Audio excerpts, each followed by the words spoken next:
trauma that has been through, even after surgeries, trauma, viruses, damage, all kinds of damage to the body. Does the physical body really can heal? Can it heal 100%, really? Yes. Now, again, you are talking about the idea of quote-unquote circumstances that are relevant to what theme you are exploring.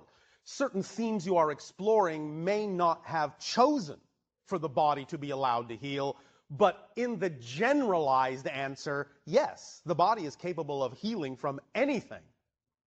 Anything. But you have to be in the right vibration to allow it to do so. You can aid the body in that sense vibrationally in its ability to heal from just about anything by doing certain physical things that are representative of being in alignment with the collective agreement about what health is, such as detoxification. Because if you live in an environment that you actually believe to be toxic, your body is absorbing those toxins. Those toxins lodge in your cells. So no matter what it is you put in your body that might be beneficial, if the cells are blocked from absorbing the nutrients by being full of toxins, then putting all that will not help you. But if you flush your body of the toxins and make room for the nutrients, then when the body has the building blocks it needs to heal itself, it can heal itself from anything. So that's one approach to it. Obviously, there's an energetic approach, all sorts of different approaches. But fundamentally, yes, your body can be in an absolutely natural state of health absolutely all the time, no matter what it has been through. It can always have the ability. It always has the ability to repair. Because again, remember, what are you actually doing? You're not actually changing that body. You're shifting yourself back into a parallel reality wherein the body is, by definition, healthy. So the answer, in a sense, is yes and no. Linearly speaking, in time-space perspective, yes, the body can heal itself from anything. Mechanically speaking, from a physics point of view, the body actually never has to heal itself. You just have to shift your consciousness into a body that's already healthy. The body that is injured is one body in one parallel reality. The body that is healthy is another body in another parallel reality. So we take on new bodies and others? Yes. So you're saying I'm going to be a different physical body When tomorrow? I talk about the idea that you are shifting through billions of parallel realities every second, I am saying that everything is different, including your body. Because that's just a projection. It's part of the projection of the parallel reality. I'm not saying your original body is moving through parallel realities. I'm saying your consciousness is shifting into the body that's already in that parallel reality. Take me literally. Take me literally.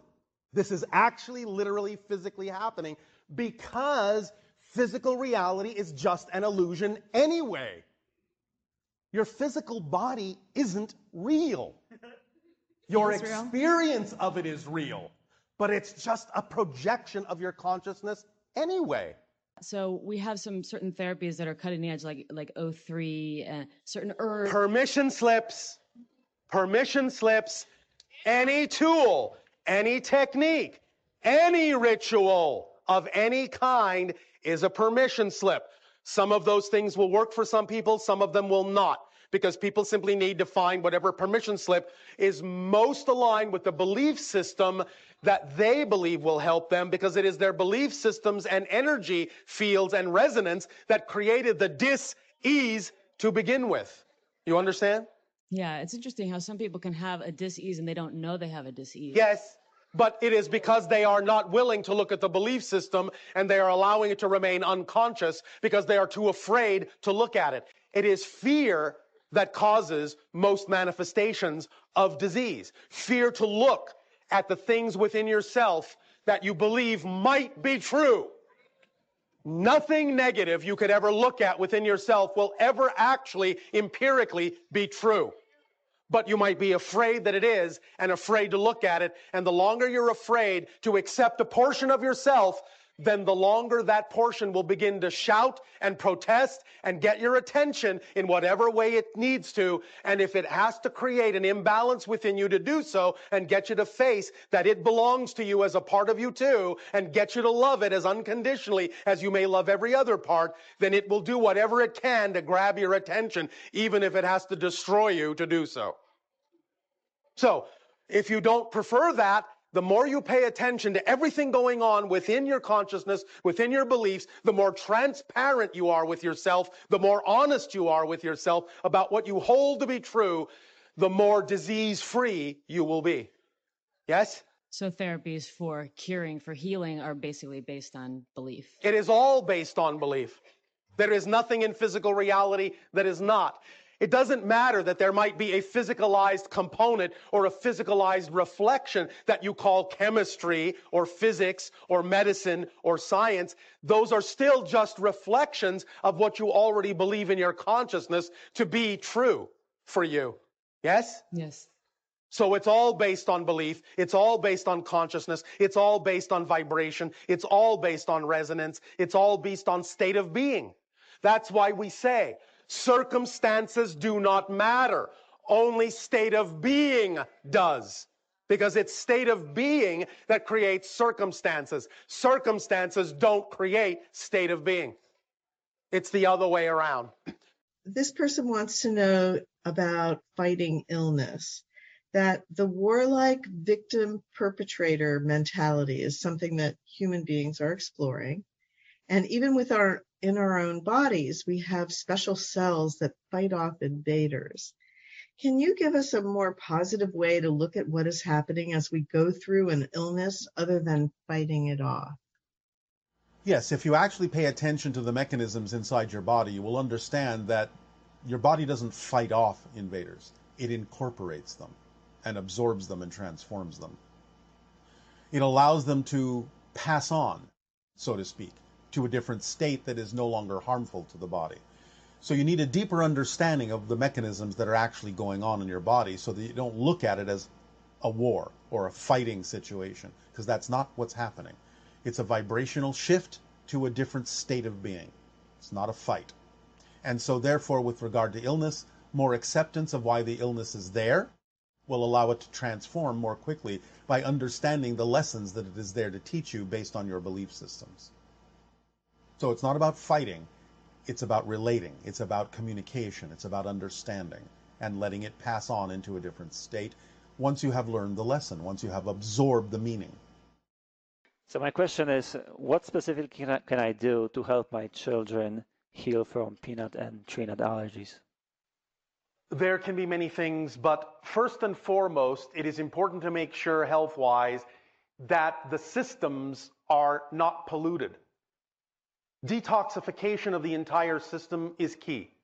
So first, detoxify the bodies as thoroughly as you possibly can. Actually purge the toxins from the cells. There are many different kinds of formulations, herbal remedies, and potions that can actually purge toxins from the cells to allow the cells to absorb nutrients that will then heal the body from just about anything. The idea of allergies generally, you have to take it on a case-by-case basis to be specific, but generally represent the idea of self-rejection. So they're holding on to belief systems where they're rejecting themselves in some way, because nature seems to be rejecting them. You understand? So are there specific foods that I should give them, or? Well, first, again, the idea of the detoxification. Then whatever symptoms are actually left is what you're really dealing with. And you're no longer dealing with the symptoms that are produced by the toxins themselves. You understand? Yes. Your air is polluted, your water is polluted, your food is polluted. You force toxins into your system all day long, just by breathing, just by drinking, just by eating. So it is a good idea on a relatively regular basis to detoxify the system to see what's actually left that you need to deal with. It's quite possible that if you actually thoroughly detoxify their system, you may find that most of the symptoms are gone. Yes? Okay. And then you can deal with the deeper issues. Belief systems that have to do with self-rejection and so on and so forth, if that comes up. Okay, so following that are humans are really designed to eat meat? If yes, Not what kinds? necessarily. It depends upon the human. It's up to you to understand what your body consciousness says that you may need, but you have to really be in touch with what it is it actually needs and not just do it because everyone says you should. And there are also, even if you do eat animal protein, many different ways of going about doing it that are far more natural, far more respectful, far more organic, far more natural. Develop a relationship as it used to be with the animal. Let the animal work with you. And do remember, in every case that you absorb anything from nature, nature is also absorbing you into it. Okay. Okay. Eating is a two-way street. I've experienced debilitating severe pain in my body for the last 16 years, All which is right. getting worse. All right. And I'm done with it. Oh, I want all it to right. be healed. Yes. And I'd like your help in helping me figure All out. right. Well, again, the first question usually, energetically speaking, is what have you learned from having that experience that you might otherwise not have learned? Start acknowledging what you've learned in a positive context. I've learned to appreciate ability in the body, and since I've had it taken away from me, I've learned to appreciate putting healthy things in my body through diet and lifestyle, and to try to maintain that optimum wellness. All right. Stuff like that. Anything else? I've learned that it's awful having it. It's difficult. I prefer not to have it. Is that what you've learned? I guess I have to dig deeper to really feel into the deeper lessons that I've learned by having it. Then that might be a good thing for you to start with. Because when you start acknowledging how creating this for yourself has served you in a positive way, then you will be acknowledging that you've learned the lesson, and then the message doesn't have to be delivered in the same way. You understand? Yes. Because you're saying, I'm willing to get this, I'm willing to learn, without necessarily forcing myself into a situation where I have no other choice. Because I've arrived at a place where I am not giving myself any other choice but to know these truths for myself as true. You follow? Yes. Now, I do have one other suggestion for you.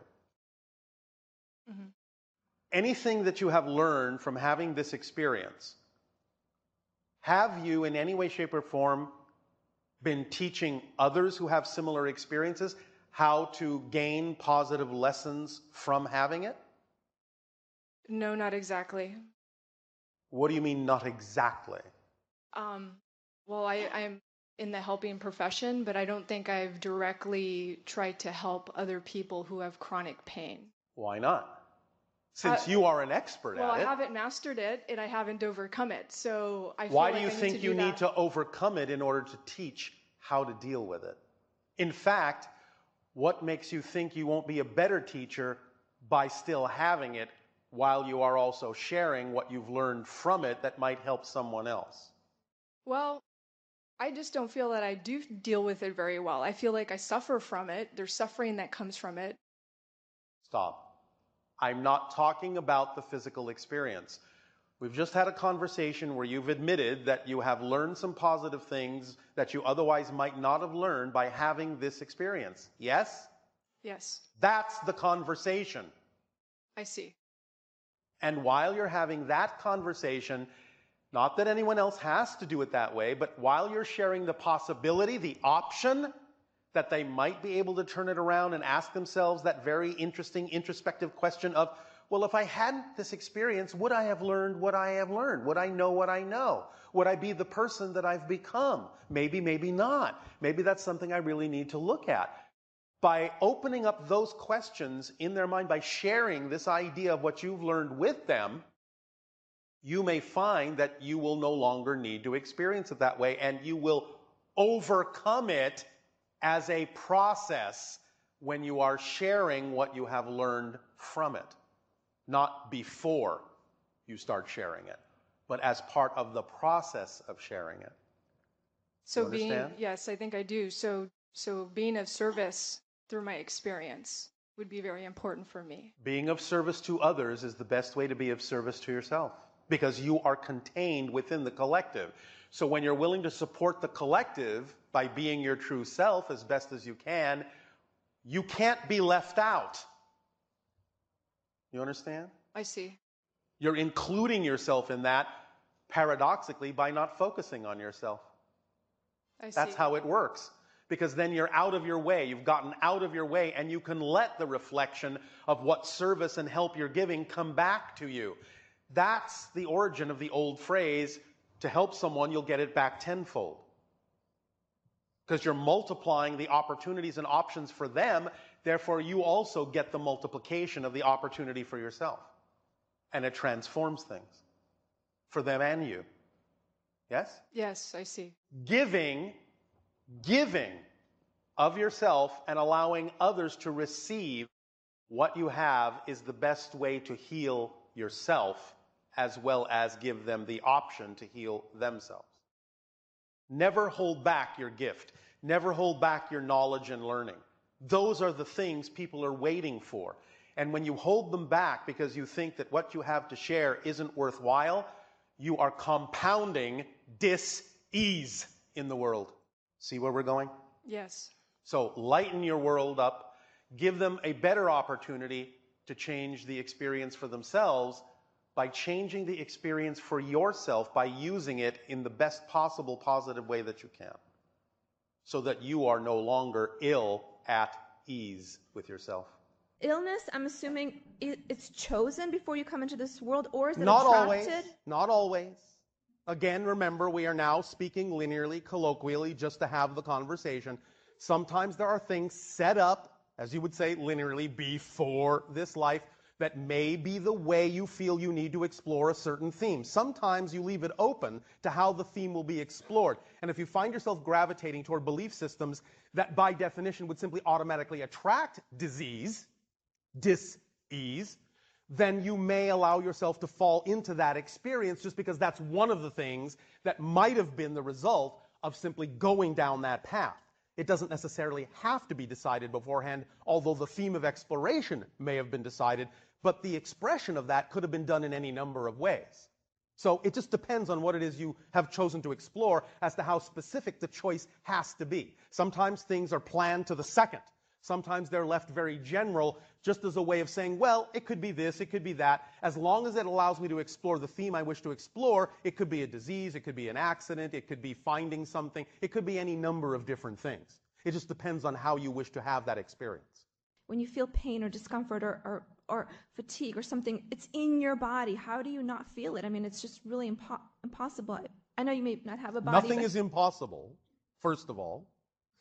The idea is, of course, is that on your planet there are many people called yogis and other practitioners and shamans who have developed the ability to allow the idea of pain to be transformed. You understand? Yeah. You can do that too if you wish. But again, you must remember at the same time that because many of you have simply agreed to go along with a collective consensus of what physical reality is all about, some things you allow to simply be on automatic. So yes, when you have stubbed your toe, you will usually have some kind of painful sensation because you have agreed on the laws of physical reality, and thus then you simply don't need to take the time to circumvent that. At the same time, if it is of value to your particular exploration and your theme and your life lessons to understand how to transform that sensation into something else, then take some time to explore how the people that are already doing it on your planet do so. It's really mostly a matter of simply shifting your attention or redefining what it is you are experiencing. So you can redefine anything, even the worst thing. It's just energy. It's just vibrating energy. You can redefine all of it and have a completely different sensation. Have you not yourself seen or heard of demonstrations of what you call hypnosis, where a person is told that their skin is being touched with a lit cigarette and they blister when in fact it was just a person's finger? Have you not also conversely seen where people have been touched with a lit cigarette and not blistered because they were told it was just a person's finger? Have you not understood this idea? Yeah. Well, what do you think's happening there? They believe the reality they are being told. Yeah. Thus, then, that is the response. Mm-hmm. You understand? Yeah, I understand. So anything can be transformed as long as the focus, as long as the energy, as long as the perspective says one thing, then whatever is not the vibration of that belief will never have the ability to affect that person. These basic requirements, again, you have all heard them, but let us take a refresher course at this time, and it is basically as follows. It really is, in your terms, quite a moot point to discuss any specificity about the idea of how to cure this, how to get rid of that, how to clear this and that up, unless and until each and every one is fully utilizing these simple principles in their life. And number one would simply be this: oxygen. Many of you do not necessarily allow yourselves to get full requirement of oxygen in your systems, especially, no offense, in the way that your atmosphere happens to be at this time in terms of the fact that it is loaded with pollutants. The idea, of course, is the oxygenation of the system is the primary fundamental key that allows all of your cells the capacity to build themselves in the way that they need to be built. Oxygenation of the system is the fundamental element to begin with, and can to some degree be enhanced to the best of your ability by making at least an attempt to find some relatively clean environment, and or at least oxygenation of the system through the idea of deep breathing exercises, some kind of yogic practice, or at least some kind of restful meditation wherein there are deep, regular breaths, or at least the idea of relaxation, so that you are not, in that sense, panic breathing, which is short breaths, do not allow the idea for oxygenation of the system to fully occur. Number one, then, oxygenation of the system. Number two, hydration of the system.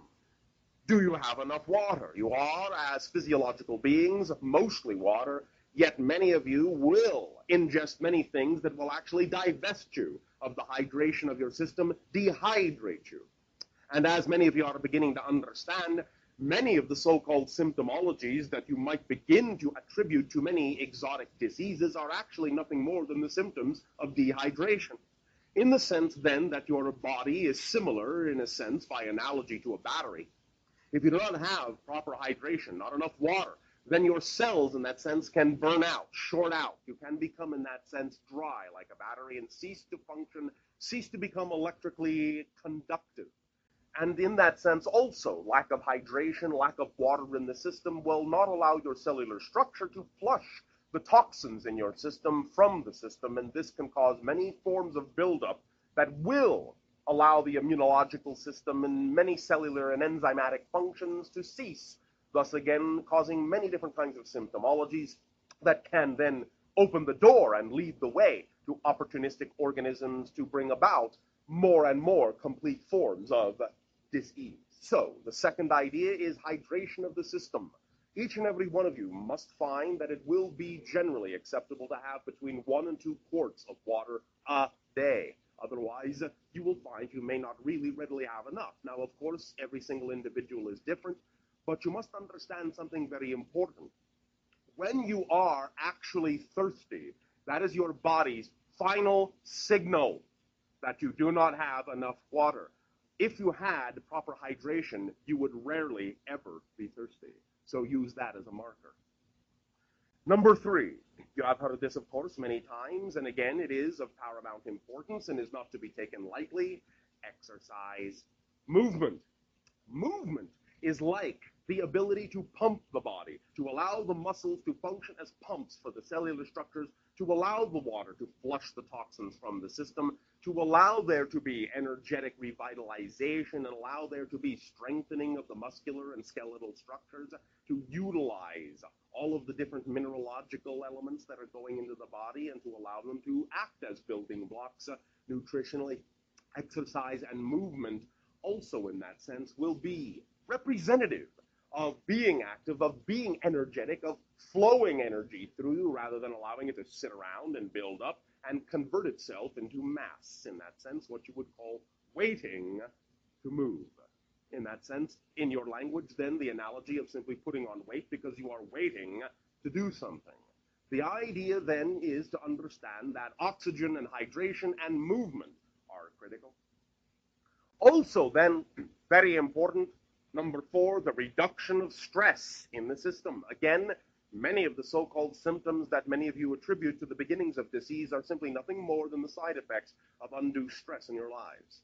We would highly and strongly recommend that you find any way, shape, and form to reduce the stress in your lives, and if that means letting go of those things such as work situations and so forth that you know in your heart of hearts do not serve you, I would recommend that you do so. Or at least use your imagination to find a way to convert that situation into something more exciting, more enjoyable, more relaxing for you. Reduction of stress is of paramount importance in your society. Number 5, the actual attempt at elimination of whatever toxins may already be in the system, removal of the toxins from the environment you are in, removal of the toxins, cleansing of the system for the buildup of toxins that may already be in the body is also of critical importance, and there are many different kinds of cleansing rituals that one can take advantage of to allow the system of the body to be cleansed out from the buildup that may have occurred over time, and to allow yourself to remove from the body many different kinds of heavy metal poisonings, and to allow yourself to pay attention to what it is you put in your body in terms of the pesticides and the heavy metal toxicity that may exist side by side with many of your foodstuffs. So removal of the toxins from the system is also of paramount importance. Number 6, the idea also of lightening up your diet in many ways, especially in that in your society you have many different kinds of hormone imbalances and toxic substances that have been injected and added to many of your foodstuffs. Lightening up your diet will at the very least assist your body by the ingestion of more and more foodstuffs that contain higher amounts of water, such again as the vegetable foodstuffs in that sense, that are mostly water, just like your body, and eaten in raw, fresh state, as organic as possible, will also be of great assistance in lightening up your energy and allowing for cleansing of the system. Some small amounts for certain individuals, again, where necessary, of protein, perhaps even in meat form, is acceptable from time to time, but we would suggest that you do not overdo it, especially in the day and age on your planet where you will find that many of the protein meat substances on your planet, as we have said, are heavily laden with all sorts of toxins. Be very cautious about that idea. And also understand that as you do accelerate your energy, as you do accelerate your systems, it will be less often that you will need such support, and you will find yourself being highly energized by less and less and less. And the more natural your food is, in that sense, the more capable it is of giving you, of delivering the nutrients that you need and energizing the system so that you actually need less food. So you will find that these things will work hand in hand, that as you clarify your system, give it oxygen, give it water, reduce the stress, so on and so forth, your body will be, A, more receptive to the nutrients that are there in your natural foods, and as you then feed it more naturally, you will find that you will be energized and require far less. So these ideas are simply the foundation of health. And if you will allow yourself to recognize that these are very simple things that can be added to your life, you will understand that in, shall we just say, for analogy's sake, 99.99999999999% of the cases, these 6 ideas alone will eliminate almost any chance you will ever have of contracting any kind of disease in your life at all. So when you talk about the idea of how do we cure cancers, how do we cure AIDS, how do we cure this, how do we cure that, that's how you do it. By changing the lifestyle in that way and making sure your body has the foundational things it needs so that you will simply never get these things, because the body in and of itself has the natural intelligence to never bring about these kinds of diseases if you simply supply it with the immediate natural fuels that it needs, which are oxygen and water and lack of stress and lightness of food in that sense.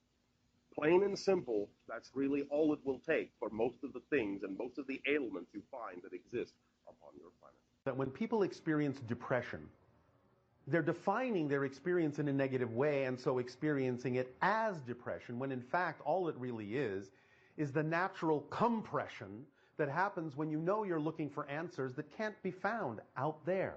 So you go to where you know they are, within. And you reevaluate yourself, and you redefine yourself, and you emerge as a new person, literally.